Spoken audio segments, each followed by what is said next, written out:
Okay, so I'm always practicing finding a better mood, just what we all talked about.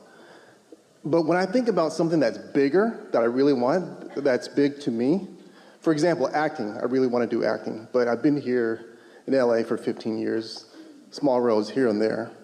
So whenever I think about where I want to be, I think positively about it.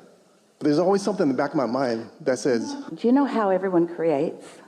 We've said a lot of words here today, but I want to give you a really simple statement. Everybody's creating their own reality, but you know what the factor is in the reality that you're creating? Your expectation. What you just said to us is, I have a desire, but my expectation is not up to speed with my desire. Then that begs the next question. Well, where are you getting your expectation? Well, I'm basing it on what I've been observing. And what I'm observing isn't what I want, but I've observed it so much that it's my expectation. So that suggests that you want to look someplace else. Jerry and Esther have a dear friend. She's a psychologist, a coach, a counselor, a really good one. And she lives on the East Coast. She's mostly retired now, but years ago when Esther had more time and they were allowing telephone conversations through Esther with others. And this woman called on a regular basis. And sometimes she would talk about something that was happening with someone that she was wanting to help. One of her clients who was a particularly stubborn case, and so she would want our point of view on what was the path of least resistance to help them find a breakthrough.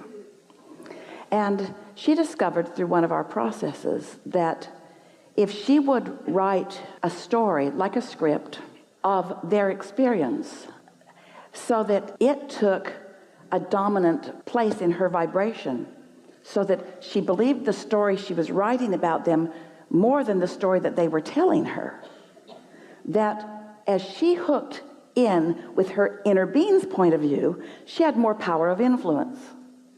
And then in her conversations with them, she could bring them into expecting better things for themselves. So for example, she has a son who is a magnificent cabinet maker who didn't have any business or not enough. And his cabinets were the best, and people that had them really appreciated them, but he didn't have enough business. And so his mother, who had been listening to him complaining about not having enough business for many years, his business was 10 years old, heard us one day saying, you cannot let your expectation about his business be based upon what's been going on or even what is going on, because there's a vibrational version of it that we'd like to tell you. So we told her the vibrational version. We told her what he had created, that his suffering had created more business, and that his belief that there was only one of him had created more tools. And a lot of things had changed in his vibrational business that he had not let change in his physical reality. So his expectation was stuck in a place that wasn't serving him, but his inner being's expectation was a whole other story. So we told her that story, and then she began writing that story. She wrote it down.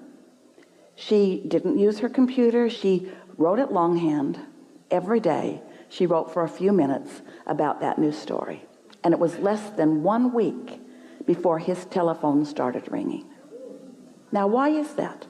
What is this power of influence? In this case, we're talking about a mother having positive influence when she changed her expectation about her son. Can you imagine the power that you have when you change your expectation about yourself? Can you imagine if you could tell the story that your inner being knows until you own it, until it's your story? Your expectation is your point of attraction. And you can tell by the way you feel whether you're in sync with the story that your inner being is telling or at odds with it on every subject. So you want to ask your inner being for their story, for their version of you as an actor, if you still care about that, because your inner being has a story to tell. And if you believe that your inner being exists, and you believe that your inner being has a perspective, and you're willing to listen to the expectation, listen to the story that your inner being tells you, and you're willing to practice it until it's the dominant vibration within you, then what you're outputting will be in sync with what your inner being is outputting, and what comes to you will reflect the change in your expectation. We used to talk about bridging beliefs, but it's a more powerful word. Change your expectation. Practice an expectation that pleases you. So when you think about it, think about anybody that you know. What's your expectation? Well, Jerry used to say, Abraham, I swear, I did not expect negative things from that person until they showed them to me. And after they showed them to me, then yeah, I'll admit, I started to expect it. And we always said, whoa, whoa, whoa, whoa, whoa, whoa, whoa, whoa, whoa.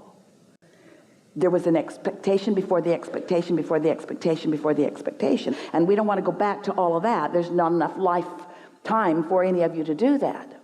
Just know that if things aren't working out for you the way you want them to, it's because you've got an expectation that's in the way that you've got to change.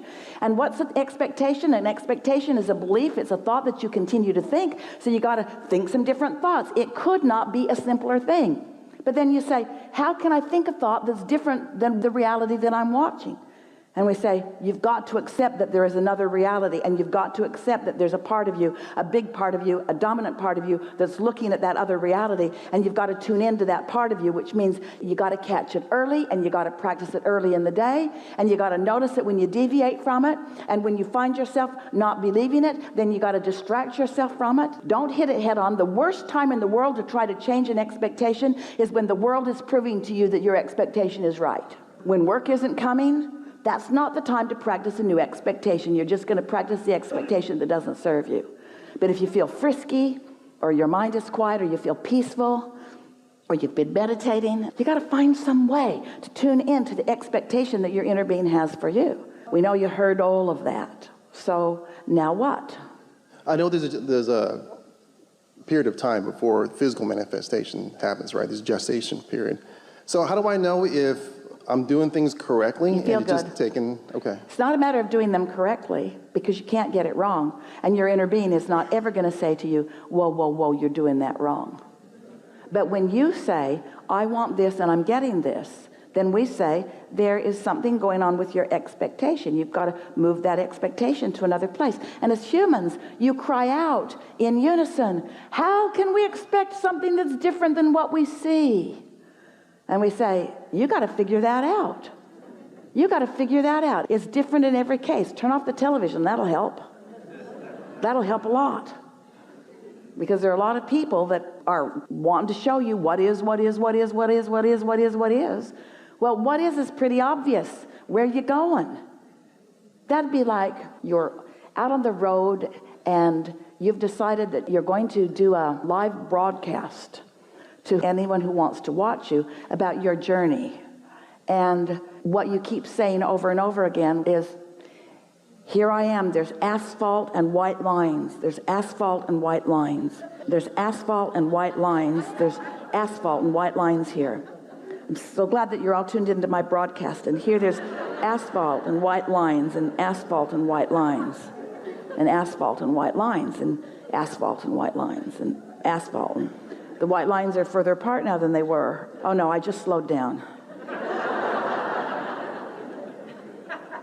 Now we know this sounds ridiculous, but it's sort of the way you broadcast to yourself, even if you're not saying it out loud to others. You're so wanting to look right where you are instead of look up where you're going and talk about what's happening, how you're feeling. In other words, there's so much more that you could talk about than the reality of some of the things that haven't quite broken loose. We've been spending a lot of time with a lot of you over a lot of years, writing a lot of books about a lot of processes that you could do to change your perspective. But before anyone does that, you have to decide that it's worth changing your perspective. And so what we're asking of you right here and now is that you just acknowledge, I have expectations that do not serve me.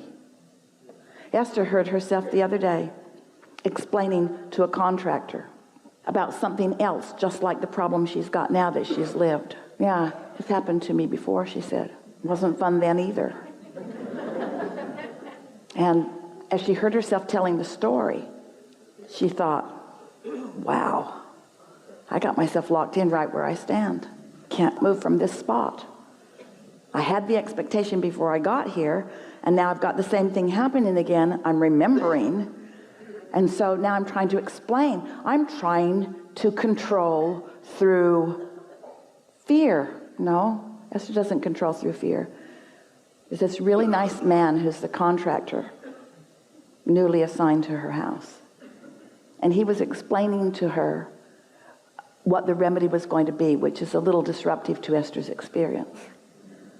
And Esther felt the disruption, didn't like it, and decided to let him know that she was feeling the disruption. So she looked sad. Gee, that's going to be really hard for me. And then she looked up. It was a life-altering moment for her. And she saw this beautiful man who wants nothing more than to please Esther, realizing he wasn't pleasing her. And he looked so sad.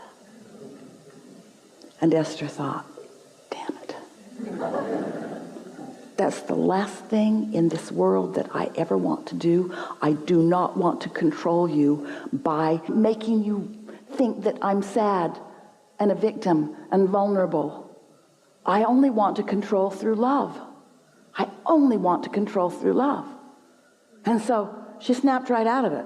She snapped out of it in that moment, and she said, don't worry about it. It's going to be okay, and I know you guys are going to figure this out. And in our family, we have a saying, like the one-armed alligator wrangler, we learn as we go.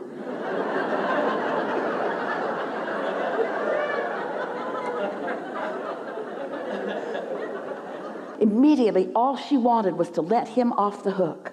She wanted to guide, she wanted to control her experience with him through love and honoring him and acknowledging his value.